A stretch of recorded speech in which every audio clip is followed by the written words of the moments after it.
It's a way of the Mr. Extra, oh yeah. A few months back, I made a couple of videos about the historical Jesus. As part of my research, I ended up watching a lot of videos on this topic here on YouTube made by Christian apologists, both well and not so well known.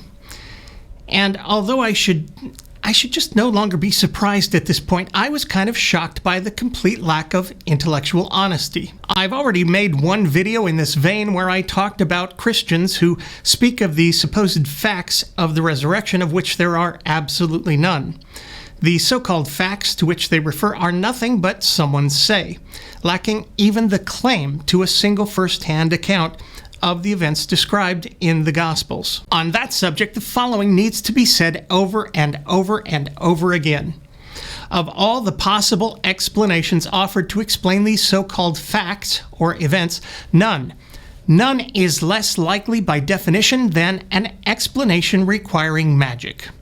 And that's true in every field of inquiry, not just the supposed resurrection of Jesus. However absurd or crazy you think any particular naturalistic explanation to be for anything, that explanation is almost infinitely more probable than one which invokes supernatural beings exhibiting supernatural powers.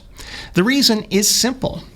We have an almost infinite number of events and phenomena which were previously thought to be the result of supernatural activity, which have since been explained by purely natural processes. Worse than that, we have yet to demonstrate that any event or phenomena ever has been the result of supernatural activity. None. Zero. Though in all fairness, the careers of Celine Dion and Michael Bublé do suggest some otherwise unexplainable malevolent force in the universe.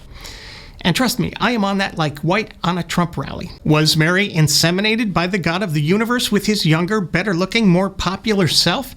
Not likely.